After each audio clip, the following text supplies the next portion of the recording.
సమరం drug abuse channel ప్రేక్షకులకు స్వాగతం. మన చుట్టూ కనిపించే ఈ రంగుల ప్రపంచం వెనుక ఒక భయంకరమైన నల్లని నిజం దాగుంది. దేశానికి వెన్నెముక లాంటి యువత, రేపటి భవిష్యత్తును మార్చాల్సినటువంటి విద్యార్థులు మెల్లమెల్లగా నిశ్శబ్ద మహమ్మారికి బలైపోతున్నారు. అదే డ్రగ్స్. ఒక్కసారి ఆలోచించండి.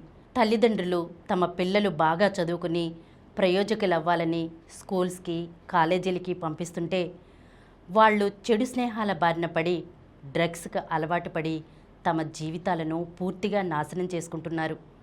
డ్రగ్స్ తీసుకోవటం మూలంగా ఆ వ్యక్తే కాదు, అతని కుటుంబం కూడా రోడ్డున పడుతుంది.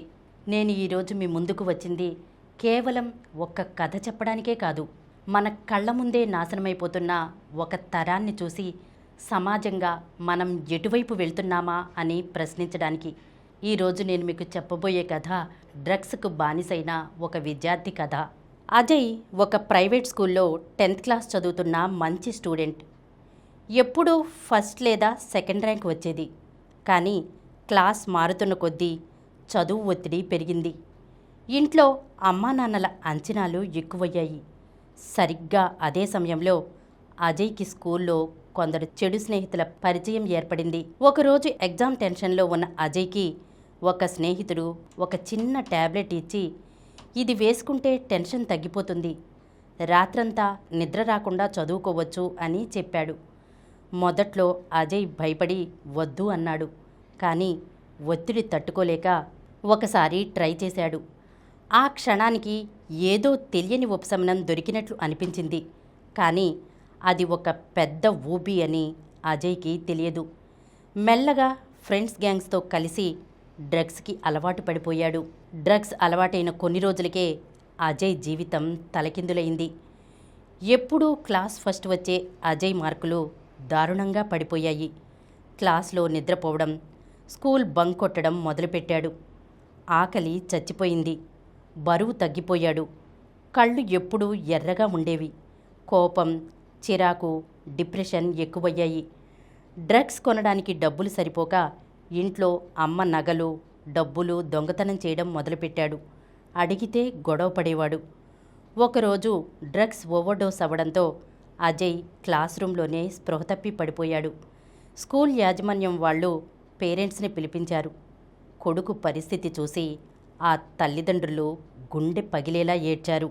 అజయ్ పరిస్థితి చూసి తల్లిదండ్రులు అతన్ని తిట్టలేదు, కొట్టలేదు. అది ఒక జబ్బు అని గ్రహించి అతనికి అండగా నిలబడాలని నిర్ణయించుకున్నారు. అజయ్ ఈ నరకం నుండి బయటపడడానికి కొన్ని ముఖ్యమైన పద్ధతులు పాటించారు. తల్లిదండ్రులు అజయ్ని ఒక మంచి డీ అడిక్షన్ సెంటర్ మరియు సైకియాట్రిస్ట్ దగ్గరకు తీసుకెళ్లారు. మొదట అజయ్ మొండికేసినా తర్వాత తన తప్పు తెలుసుకుని సహకరించాడు. డ్రగ్స్ మానేసేటప్పుడు విపరీతమైనటువంటి బాడీ పెయిన్స్, వాంతులు, విపరీతమైన కోపం వస్తాయి. ఆ సమయంలో డాక్టర్లు ఇచ్చిన మందులు వాడుతూ ఇంట్లో వాళ్ళు అజయ్ను ప్రేమగా చూసుకున్నారు. పాత ఫ్రెండ్స్ గ్రూప్ మొబైల్ నెంబర్లు బ్లాక్ చేశారు. అజయ్ని కాసేపు కూడా ఒంటరిగా వదలకుండా కుటుంబ సభ్యులు ఎప్పుడూ తోడుగా ఉన్నారు. మెడిటేషన్, యోగా మరియు రోజు కౌన్సిలింగ్ క్లాసెస్ ద్వారా అజయ్ మనసుని మార్చారు. మెల్లగా పెయింటింగ్, స్పోర్ట్స్ వైపు దృష్టి మళ్లించారు. ఏడాది కఠినమైన పోరాటం తర్వాత అజయ్ పూర్తిగా డ్రగ్స్ నుండి బయటపడ్డాడు. మళ్ళీ స్కూల్లో జాయిన్ అయి కష్టపడి చదివి మంచి మార్కులతో పాస్ అయ్యాడు.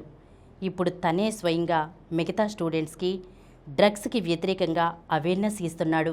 మీ స్నేహితులు లేదంటే మీకు తెలిసిన వాళ్ళు ఎవరైనా ఈ డ్రగ్స్ ఊబిలో కూరుకుపోతే వాళ్ళ తల్లిదండ్రులకు లేదా టీచర్స్కు వెంటనే తెలియజేయండి. డ్రగ్స్ అనేది ఒక శారీరక, మానసిక రుగ్మత. దీనికి వైద్య సహాయం తప్పనిసరి. ఎవరైనా డ్రగ్స్ తీసుకున్నట్లయితే గనక వాళ్ళని నిందించకుండా వైద్యుల్ని సంప్రదించండి. ఫ్రెండ్స్ ఎంత బలవంతం చేసినా తప్పుడు అలవాట్లకు నో అని ధైర్యంగా చెప్పడం అలవాటు చేసుకోండి. డ్రగ్స్ వద్దు, జీవితమే ముద్దు.